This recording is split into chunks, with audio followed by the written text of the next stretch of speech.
think we're going to begin. All right. Welcome, everybody. Thank you. To Africa Shine On. My name is Yossi Abramowitz. I'll be your host Captain every Sunshine. week for Captain Captain Sunshine. I'll be your host every week, interviewing a different ambassador from Africa to Israel. We're going to also start integrating technologies that could be helpful to Africa. From the second that Golda Meir, then as foreign minister of the state of Israel in 1958, stepped foot on the African continent and did a 5-nation tour, there's been a love affair, an on and off again love affair between Israel, the Jewish people, and Africa. It was on during the Golda Meir years, after the 1973-74 Yom Kippur War. It was really a cutting off of relations. And in the last good number of years, those relations have warmed up. More and more African countries like Zambia have opened embassies here. More and more commercial delegations have gone to Africa, like Ilan Goldstein and myself were able to accompany the Prime Minister to several countries.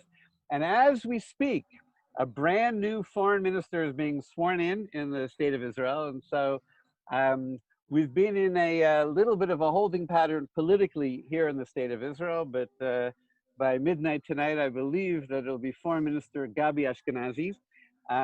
We will see at some point if we can have him on as a special guest.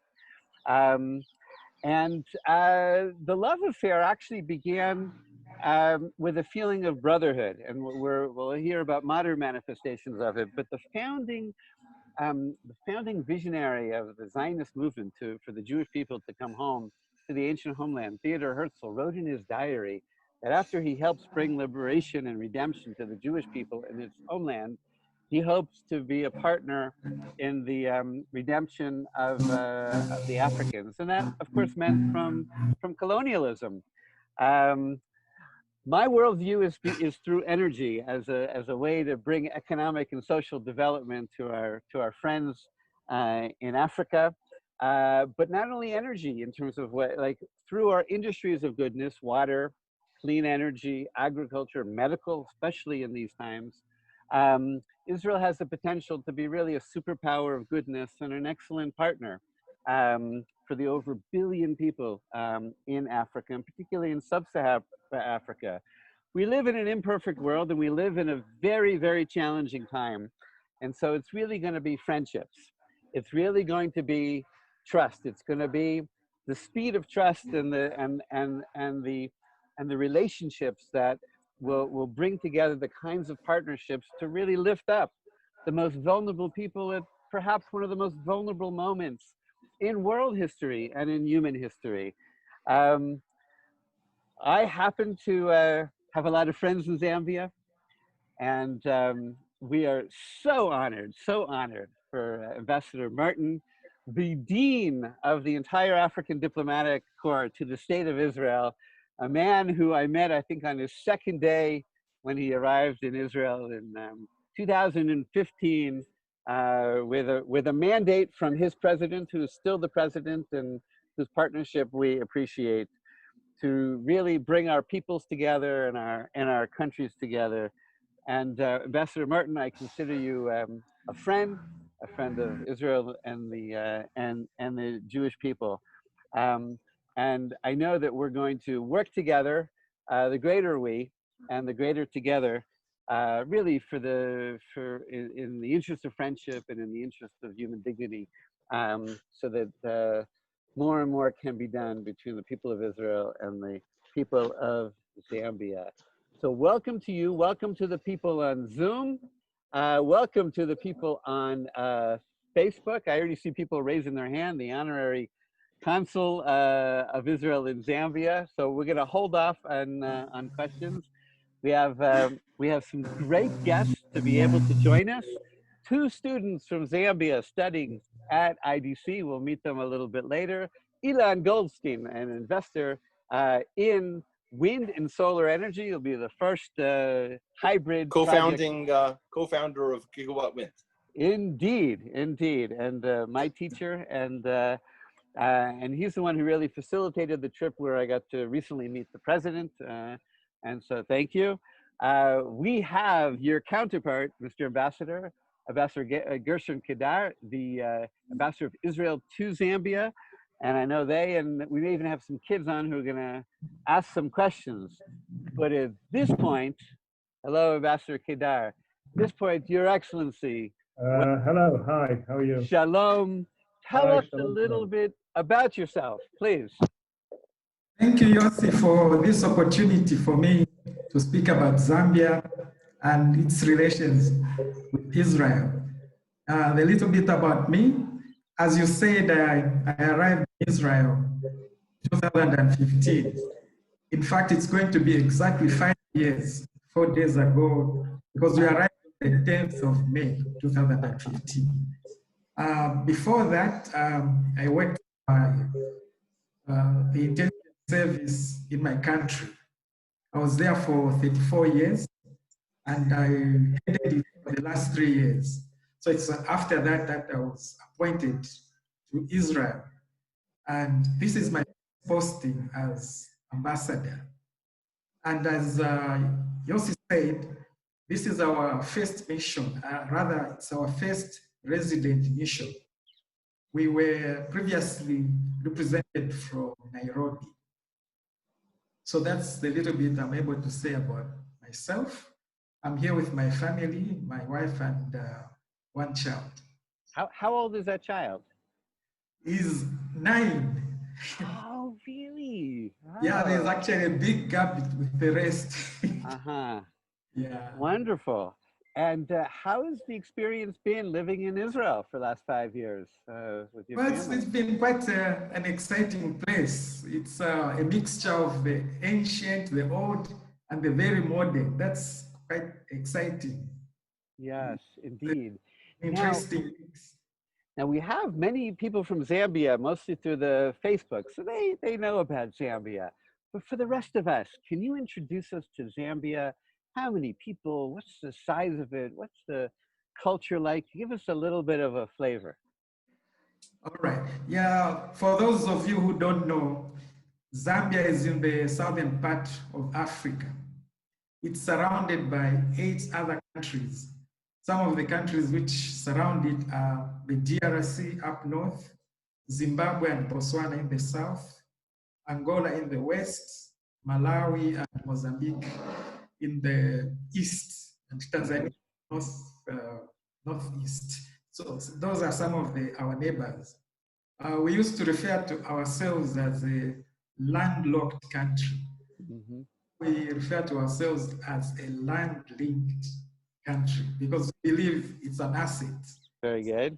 So it's in terms of size, it's 752,618 square kilometers. Which is like what? Like 33 times the size of Israel. 33 times the size of Israel. Yes. That's extraordinary. In terms of population, yes. We are 18 million now. Okay. In comparing to Israel, we are about twice the number of people in Israel. Wow, so it's very spread out. If you only have twice the population, but 33 times the land mass. Yeah, but it's most people live along the rail line. It's quite an urbanized country. Yes, yes. There's a lot of space which is not occupied. Indeed. Well, we've seen some of that space because, you know, we want to do solar fields and wind turbines. And so we've been very impressed with that space. And I like the land linked rather than landlocked because it also means that your grids, your electric grids are interconnected, which puts you potentially at a strategic place, Your Excellency. That's very good. Yeah, they are connected with the neighboring. That's very good. So Alice, let's show people a little bit of Zambia, just to kind of get a flavor, if you can do that, please. You ready? Sure. Hang in, everybody. This is from the Tourism Bureau. We're only going to watch part of it. It's a beautiful country. Zambia. Even saying the word is a multi-sensory experience. It somehow captures something of the essence of this special place in the warm heart of southern Africa.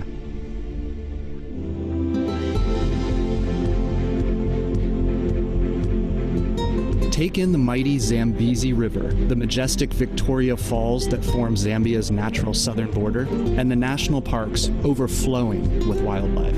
Immerse yourself in the fast-growing towns and cities, teeming with history, light, and life. Then visit the vast lakes that seem to touch the stars and engage with a plethora of different ethnic groups, cultures, and languages. Together, they make up the intricately woven fabric of this remarkable country. To visit Zambia is to begin a love affair that will never be exhausted, and unlike any that you have ever experienced before. For all the superlatives that man has used in his attempts to describe Victoria Falls, none are able to do this incredible natural wonder justice. You have to see it for yourself. It is a truly awe-inspiring experience. Livingston, once Zambia's capital, and the Zambian side of the falls have become a mecca for discerning adventure tourists. Peer into the abyss from Devil's Pool at the edge of the falls. Career down the powerful rapids from Batoka Gorge in a whitewater raft. Bungee jump from the historic Victoria Falls Bridge. Or fly over the falls on a flight of angels. Wow. I have to say, I was at the Blue Nile in Ethiopia, but I have still not been to Victoria Falls, and looking forward to it. There's about to be a national convention on the economy that was going to be there, but it's such a beautiful country, Your Excellency. So, do Israelis come and visit? Well, the last figures I have in 2018, we have 2,000 visitors, but we are hoping to have more Israelis traveling to Zambia.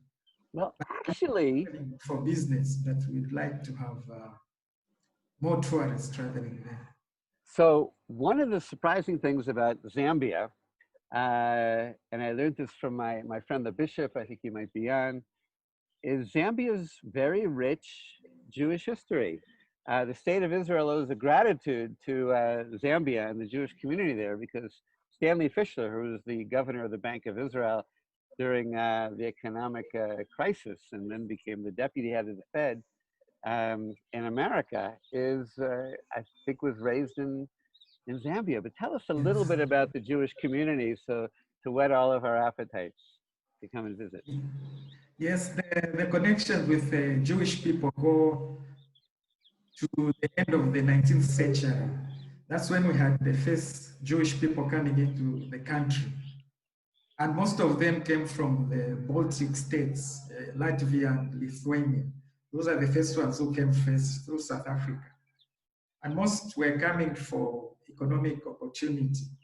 And a number of them settled in Livingston, which you showed a bit of.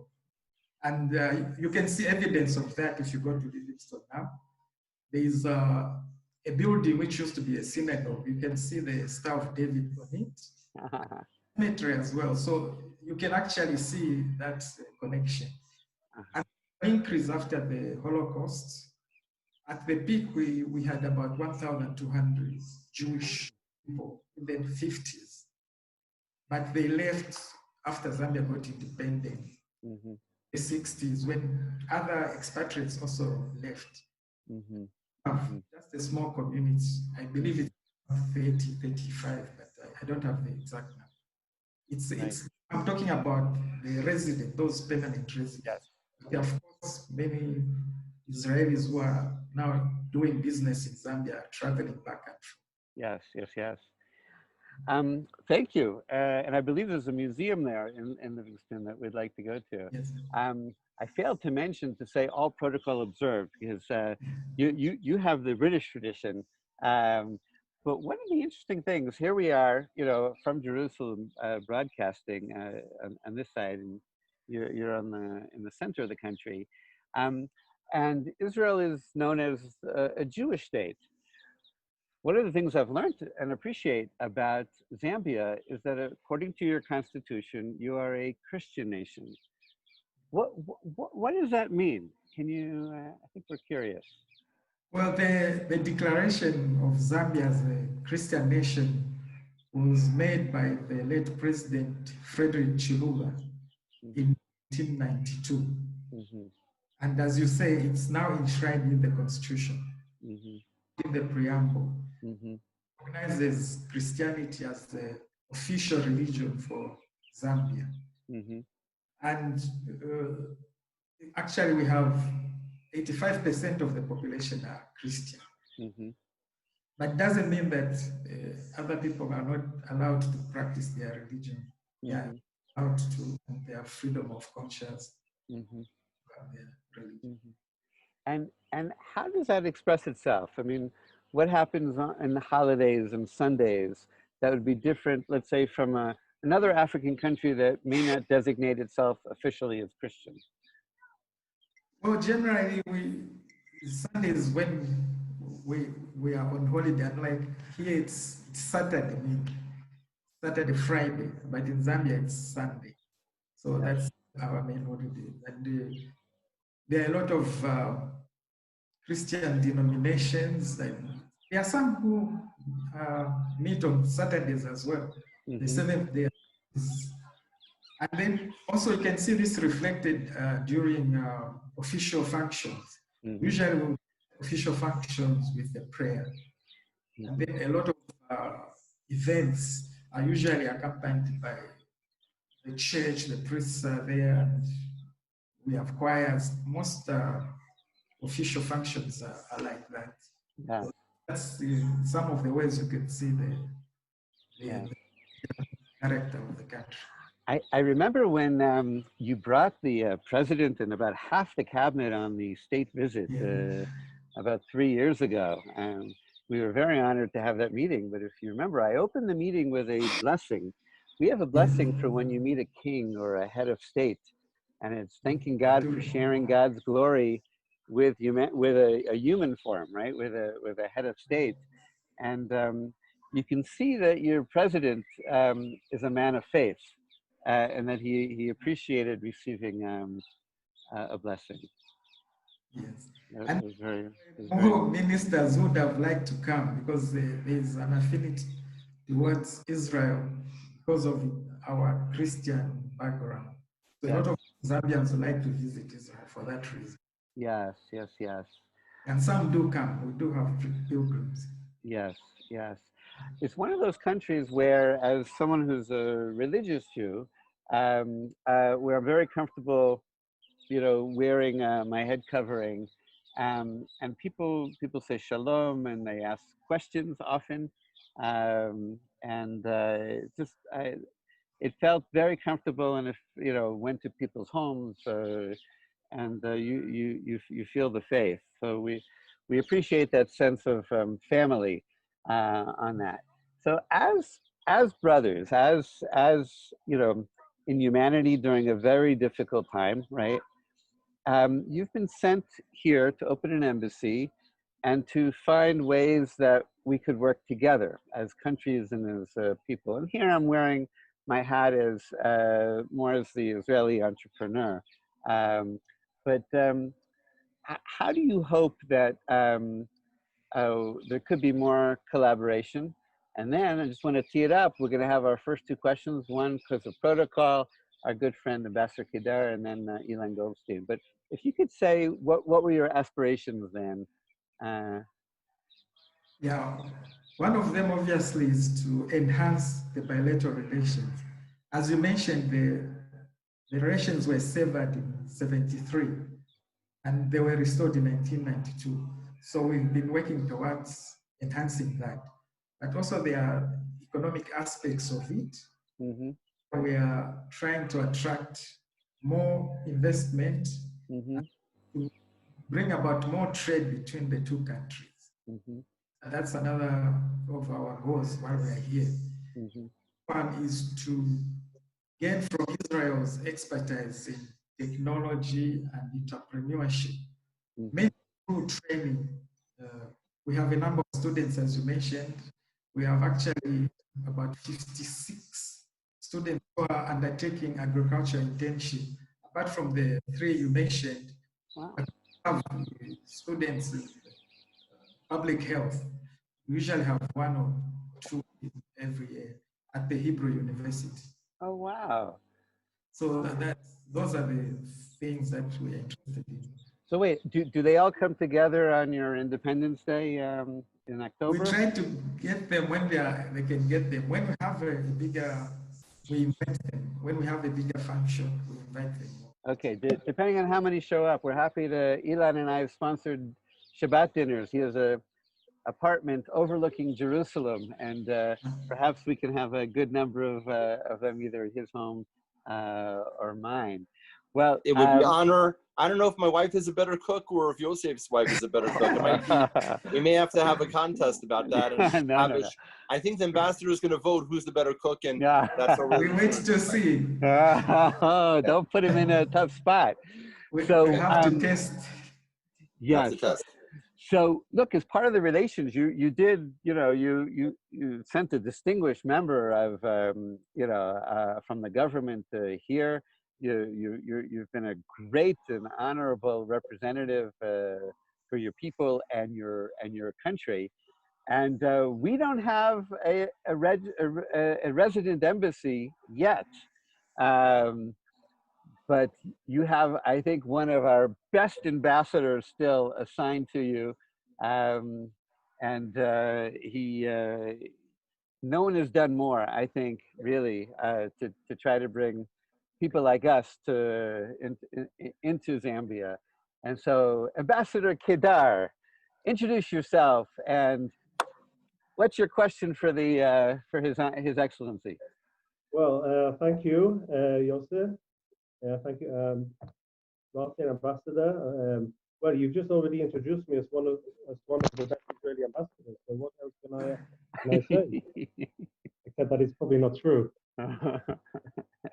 So I've been in this position since 2015, and I'm ambassador from the Ministry of Foreign Affairs in Jerusalem to Zambia, Zimbabwe. You can see in the back here there is actually a piece of Zimbabwean art.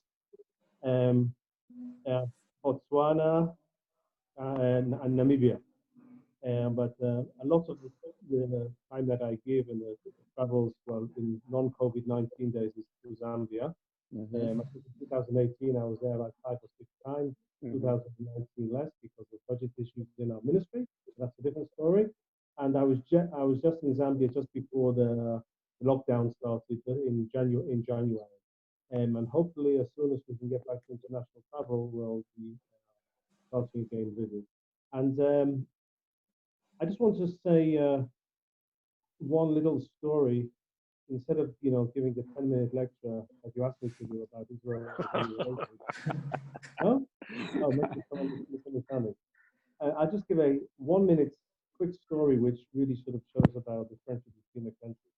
So a few years ago, there was an international conference of parliamentarians in Lusaka, and the delegation came from Israel. And when they got off the plane, I said to them, "There's one thing you should know about Zambian people."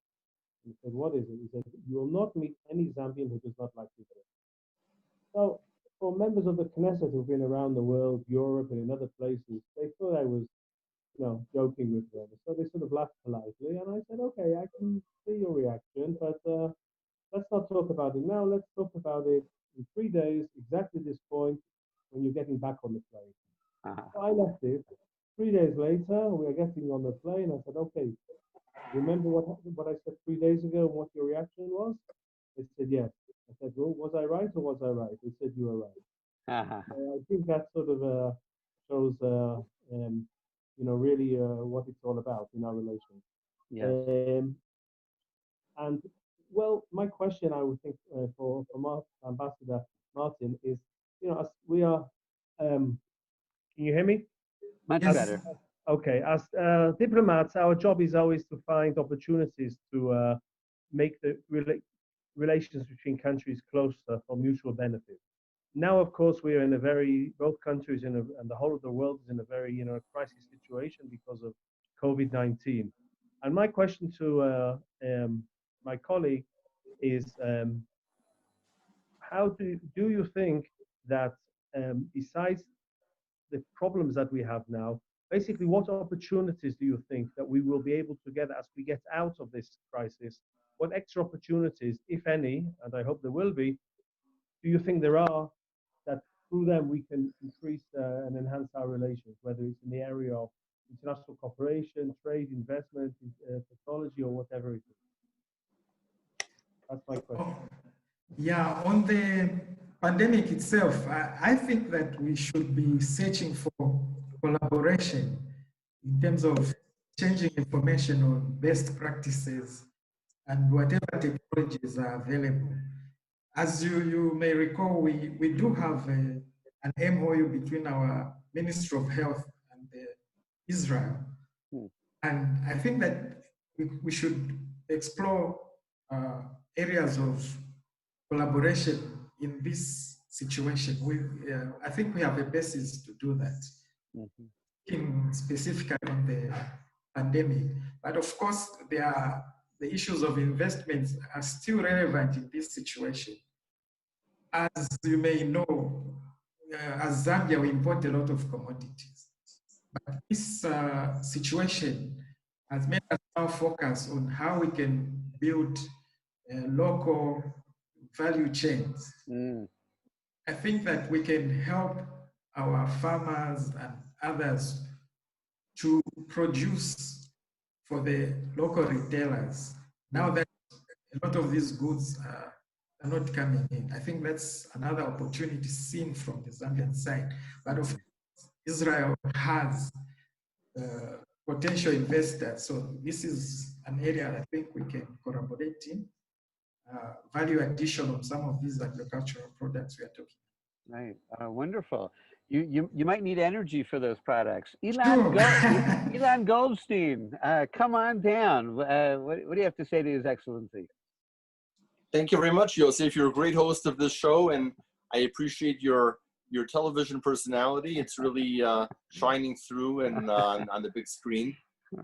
Your Excellency, we're very excited to be your partner in bringing to fruition the first hybrid energy project in Africa, solar and wind. That's going to be a real feather in your cap in terms of being the first prime mover in Africa to have such a hybrid project. Can you tell us a few words about the state of the energy sector in Zambia, and what is the desire of the government to speed up investment from Israel at this time? Well, the situation is that at the moment we already have suffered from the shortage of energy. I think you've been probably experienced it through these power cuts we've been having. And this is mainly due to less rain, and this has affected the hydro production of electricity. So obviously we are searching for alternative energy. There's still room to invest in hydro, but now we have an opportunity to develop these alternative sources of energy. It's a very obviously important aspect of any country's economy. And when the energy suffers, I mean, there's a problem with the energy, the economy itself feels it, if an economy can feel that. But it affects the economy in a very, very bad way. And we did feel it in the past 2 years or so when we suffered from shortage of energy. Well, we're going to do our best. We'll do our best, and thank you for your support. I do want to say, you know, in January, the president did elevate it to a presidential project. I know some of our people who are listening from Zambia are very excited about that. My brother Emmanuel. I see Violet up on my screen, and maybe Violet, you could introduce yourself to everybody. Tell a little bit about your name, how old you are, where you're from, what are you studying in Israel, and what's it like to be in Israel, especially during this very challenging time. So Violet. Well, thank you very much for the opportunity. I'm Violet Chubuta, 20 years old from Zambia, and I'm currently studying at IDC. I'm doing business administration and entrepreneurship. Well, being in Israel has just been so much interesting. I have discovered a lot of things, learned new things which I didn't know. So first of all, we want to thank Joey, right? Our friend Joey Lowe is, you know, he's one of the great champions of friendship between Africa. And so how are you doing, you like your classes, and do you have roommates? And it's been Corona, so how's it been? Well, we're just trying to adapt to the new change, but it hasn't been all that easy, though it's really interesting. I have a roommate who is very nice, and yeah, she's from New York, but she's a very friendly person and kind. Mm-hmm. Yeah, all thanks to Joey, who gave us an opportunity to study in the IDC, and yeah. Great. And is Joshua here? Whose name? Did I get it right? Joshua. Yes, I am. Where are you? Where are you? Let's see you. I'm over here. So tell us about yourself, please. No problem. Hi, my name is Gomeziani Joshua Gondwe, and just like Violet, I'm from Zambia, and I began studying at IDC doing the double major in entrepreneurship and business last year in 2019. And I have to say, like, ever since before I came to Israel, I really knew nothing about Israel or the state of affairs. All I knew was basically what was on TV and just what I heard. But like coming here has really shown me a really, really different side to everything. And it has like really beautiful people. Everybody is so friendly for some reason. And yeah, like I really like this place. And I'd also like to say thank you to Joy because he's really done a really, really great job on my part on furthering my education. And one of the most interesting things about Israel particularly is the whole point of like chutzpah. I don't know if I'm saying it correctly. You got it, but you got to get that stronger Chutzpah. chutzpah, yeah, the audacity. Yeah. Yeah, so like that's like a really strong thing to build in as you go on in life. So yeah, that's what I really like about it. Like Zambian people are much more polite than most Israelis. So all right, it's interesting because I actually appreciate the gentleness when I go to Zambia. So it's neat. So both of you students, you have both ambassadors here. Israel's ambassador to Zambia and Zambia's ambassador to Israel. What do you want to tell them or ask them? Well, Let's hear some of that chutzpah. well, the thing I would just like to ask Ambassador Keda, His Excellency, is just like about one of the like what are some of the projects that if you have any or if you are planning to in the very near future that you plan on embarking in our country Zambia. Yeah, hi, thank you. And it's good that you're here in the university, and I hope you're learning well. Just before I mention that, which means if you give me a couple of minutes to think about it, a good answer. You're students at ITC. I'd just like to tell everybody that there are 50 students in Zambia at the moment who from 3 universities who are studying in the agriculture faculties, who are in Israel for an 11-month program whereby they are learning about Israeli agriculture, both through working 5 days a week and 1 day a week studying. Of course, now because of Corona, it's gone to distance learning, but they are arrived in November and they will be going back in October. And then we hope to have another 50 from again from Mulungushi, CBU, and UNZA, University of Zambia in Lusaka. So it's not just you two. I don't know if you know the other students, but there are 50 students. They are right down in the south, near the Egyptian border. So you probably don't see each other a lot, you know, on a regular basis. But they are there and they are having a good time. And with all the problems, they are all here and studying and working well. Yeah, but Joshua wants to know about the future. What's coming up, and we do want to hear about. A couple of minutes to think, so I will. Well, we want both of you to maybe mention the Tevel B'Tzedek program because we're big fans. Okay, so I think at the moment we have quite a few things in the pipeline, and of course we'd be happy to have more. But I think for the future, the next couple of years is to get everything in the pipeline into fruition, which is not just the hybrid energy scheme, but we are also working with an Israeli company to introduce high-tech centers for learning, engineering, and other things, like has been established in the Polytechnic in Cameroon. We want to do this in universities in Zambia. I spoke about this with your president, in January, and together with the Gigawatt Global Hybrid Scheme project, this was the other projects which we discussed, and both were declared to be presidential initiatives. We are teamed up with a funder, a development foundation for funding, and hopefully this will happen sometime in the next year or so. It's been very useful in Cameroon. They are also there did a center for 3D printing, which we can do also in Zambia. Those are the two big projects. Also, Astrom is the building company, is finished building a whole community basically, and it's now working on a hospital in Lusaka. And also from the point of the NGOs, I think we hopefully in the next year there will be much more work done by 3 NGOs who are already working in Zambia. Save a Child's Heart. They will be able to work much more when the pediatric cardiology unit is established in Lusaka, and they will really be able to be hands-on there. At the moment, there are children coming for operations in Israel, and there is one cardiological surgeon who is studying here. But when your center gets going, it will really be a push for those relations.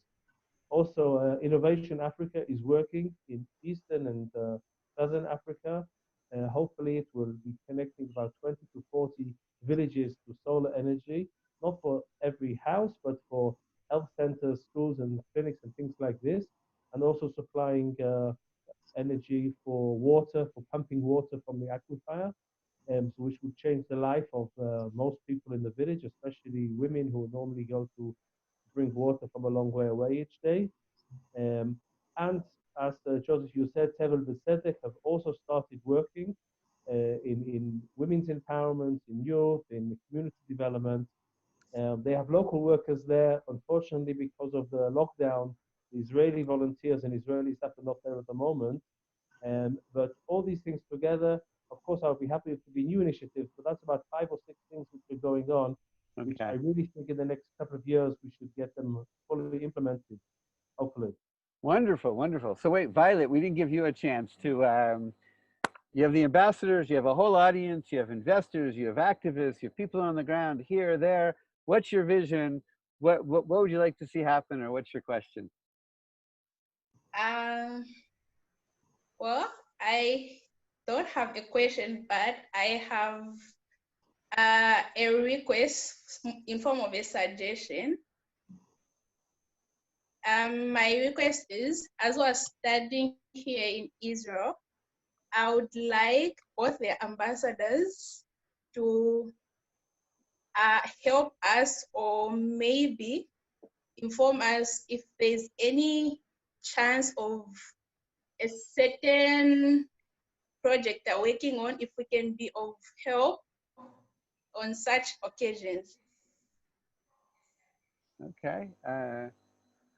First of all, we might, Elon and I might take you up on that, on the solar wind, but Ambassador Martin, it sounds like they have a little bit of extra time because of Corona. So is there something a special way they can use their time to forward relations, do you think? In terms of what the students can do, Yes. I didn't really understand the question. Yeah, I think she wants a special project. If she could volunteer a bit and to move 1 or 2 things forward, do you have any suggestions for her? During this time? Well, I really can't think of it. There's a lot of limitations of movement and all this. But what I'm hoping is that what they're learning from there'll be a lot of ideas in terms of what they can do. This is why we are excited when they come and study entrepreneurship, because you're supposed to take ideas and turn them into some business projects. Right. Yeah. So Violet, this is actually a key lesson, right? He's empowering you, right? He's saying, don't wait for us fuddy-duddies of the older generation. You as an entrepreneur, you as a living bridge.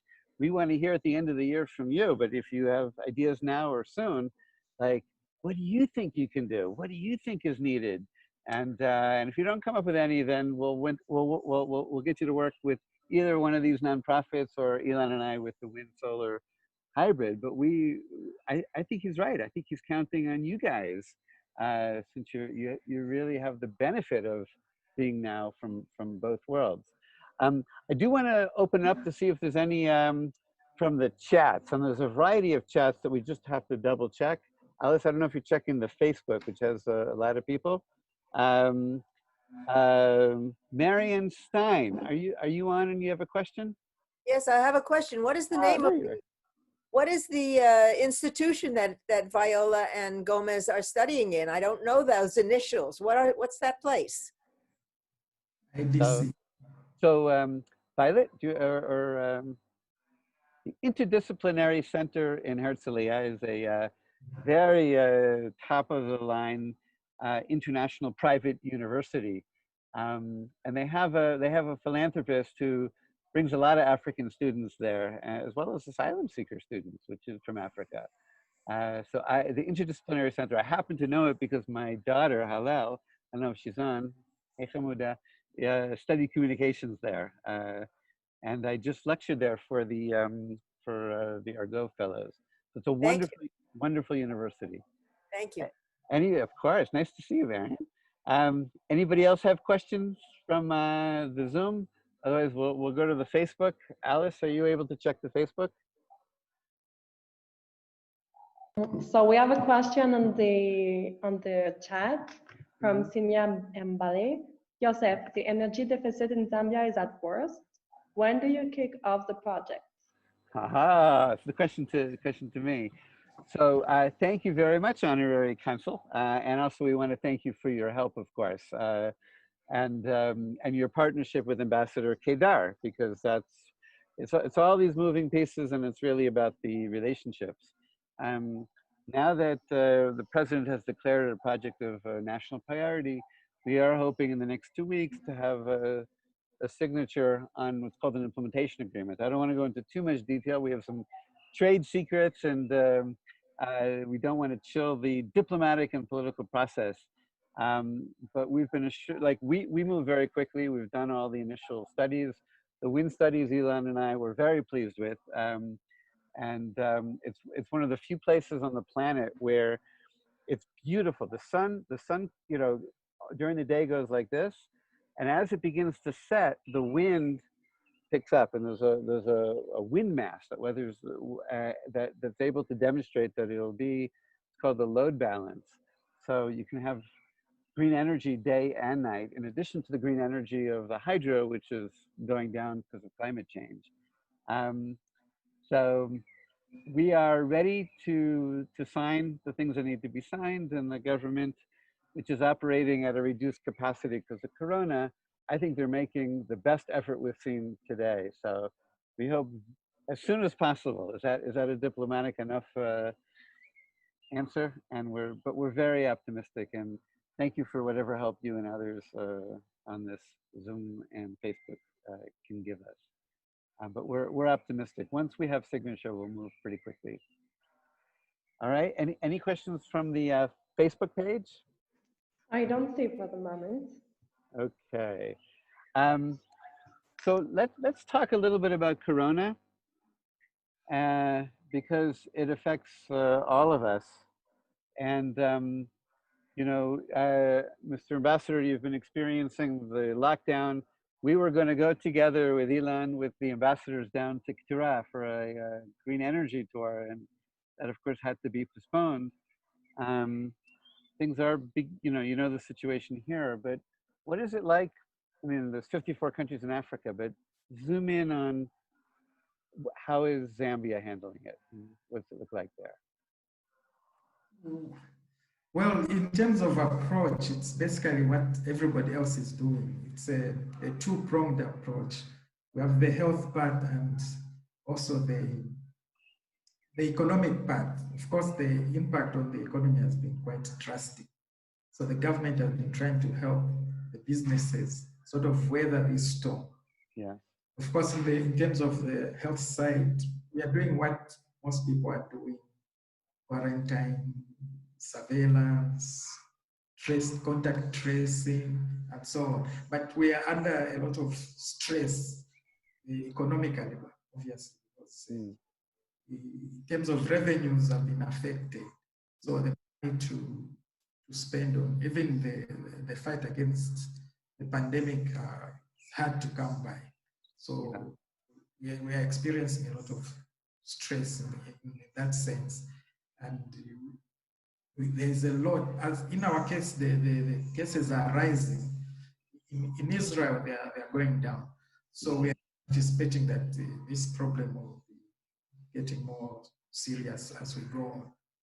So we obviously require some kind of assistance and whoever is able to assist, particularly in terms of equipment, personal equipment for health workers, as well as medical equipment and pharmaceuticals, drugs, and so on. So that the needs that we have at the moment, it's quite a difficult fight. For countries in Africa. I think our friend Ronit, I don't know if she's on this, but maybe afterwards we can talk and see if there's anything that some of the people on the Zoom can do. I see that now the questions are coming in. We're going to wrap up. Muna asks, Israel's a leader in solar technology, irrigation. Yes, there are cooperations which we've been hearing about in those two sectors.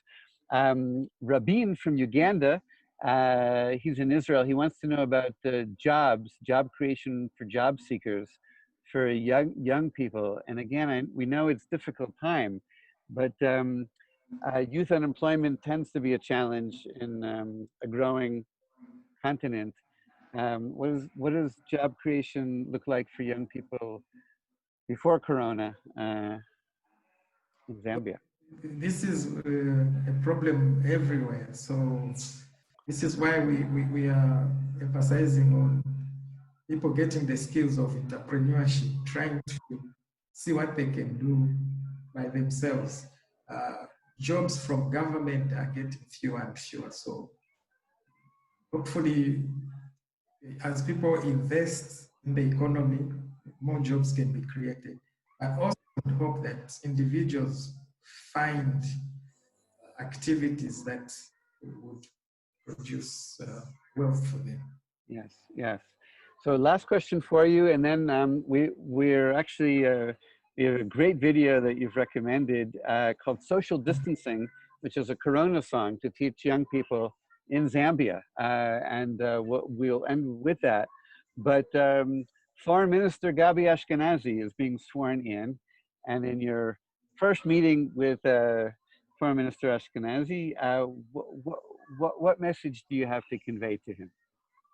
Well, first I would congratulate him for his appointment, and then of course reiterate what we talked about, the areas that are of interest to us. I know that Israel has been paying increased attention to Africa, as the Prime Minister keeps saying, Israel is going back to Africa, Africa is coming back to Israel.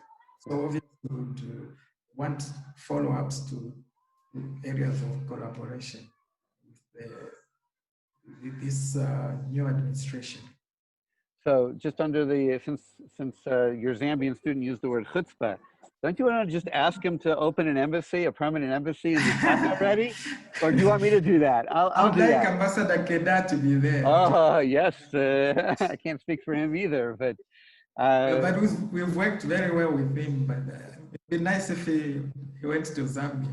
Okay, so we'll put in a good word, Your Excellency, that you should be really at the top of the list of the increased relations.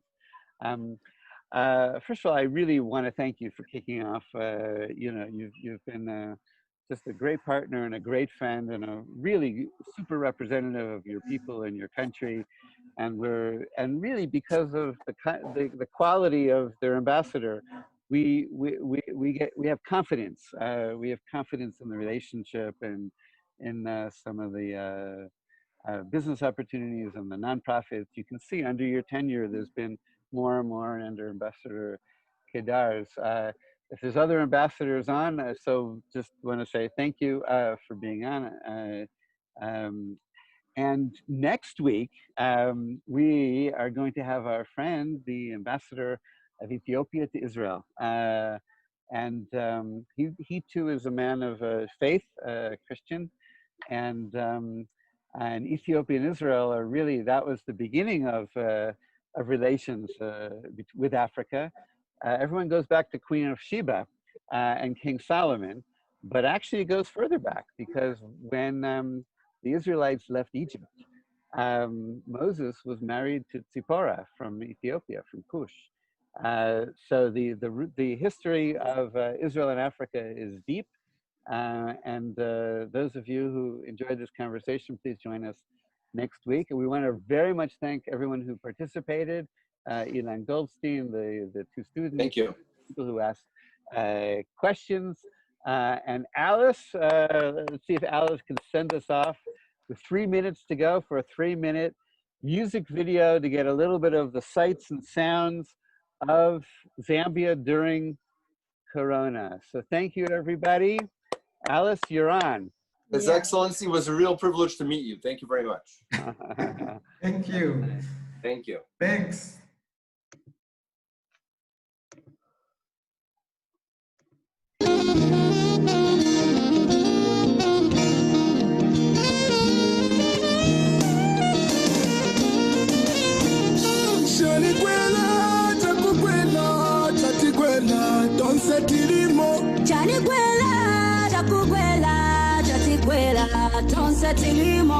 Social distancing, social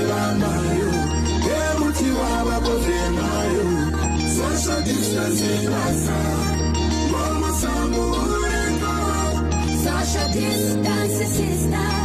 Dear Mungala, social distance, my way. Kanamuyani, Kode Uindichi Pua, Nikubara Maskipaka, Virus Iguipa, Tizitamba Samba Kumanja, Mangala Yadiani,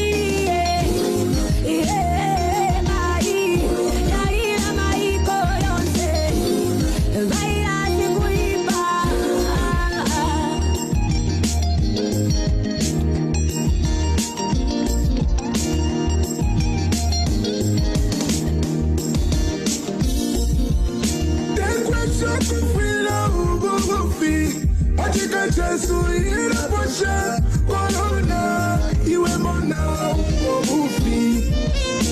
Mune we ufira inganga, tezi kopasa corona, obufi, mune shibuka. Iba irasini ya chilendo, sister sanitize no vechilumendo. Ukase mita munzako, apani mita na badepo. Sebenzele famosi, kugonjesa wa matenda. Zikolonsela foka, awa matenda zikulia. Ukulungana kose na valesha.